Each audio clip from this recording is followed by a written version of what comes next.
Okay, so a big welcome to another lecture series on electronics, and this time I'm going to talk about logic gates. So this is a follow-up on basic digital electronics.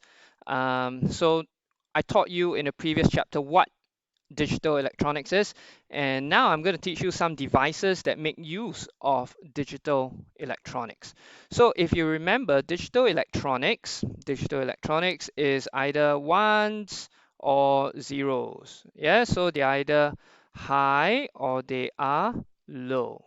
Okay, so today I'll be talking about logic gates. Now, logic gates are devices that take in these digital signals. So they take in these digital signals into something called a logic gate.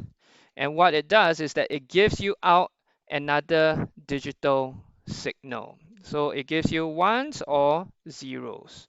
Okay. So this fella will actually help you make certain decisions automatically on its own. So you don't have to be there to always decide. So these logic gates will help you make decisions. Yeah. So there are many different types of logic gates. There are one input logic gates. That means if I put in one input, um, they will give me one output. Okay, so therefore you have one input, either a 0 or a 1, and it'll give you either a 0 or a 1. There are two input logic gates. So if I have two inputs going into a logic gate, I will have one output going out, always one output. Okay, so in this case, I have two inputs, either A or B.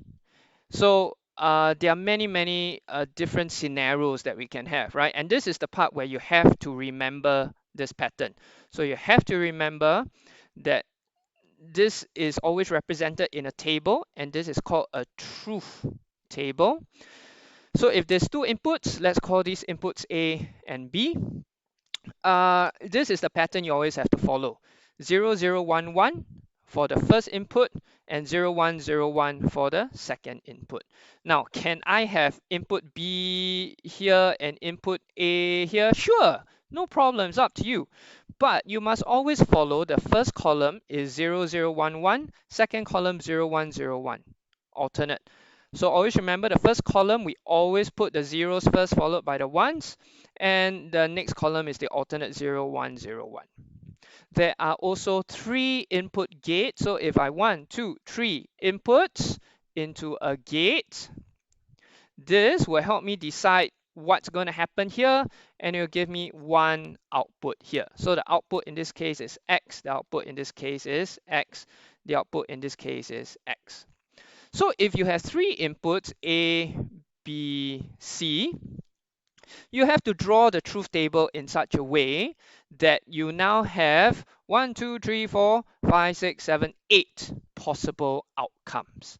And same thing, write all the zeros first. So 4 zeros followed by 4 ones.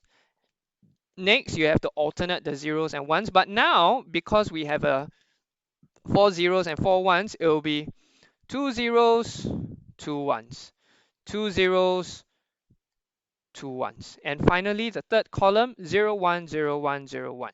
So there is clearly a pattern to this. You have to remember this pattern for your inputs. So input, there's nothing to think, there's nothing to understand. You just remember the pattern. Okay, for three input gates, giving you one output, this is the truth table. Remember the pattern. I will teach you how to derive the output. So far, all I'm talking about is the inputs. Inputs are always fixed.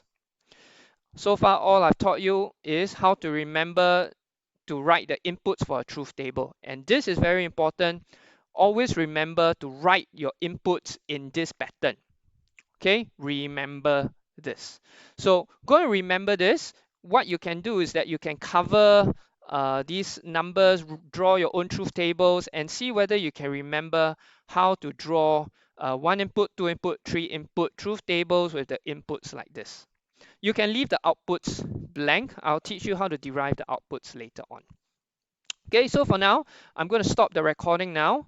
go and read through this chapter in the textbook and remember how to draw the inputs for the truth table. Okay, see you in video 2 where I'll be talking about the gates themselves. See ya!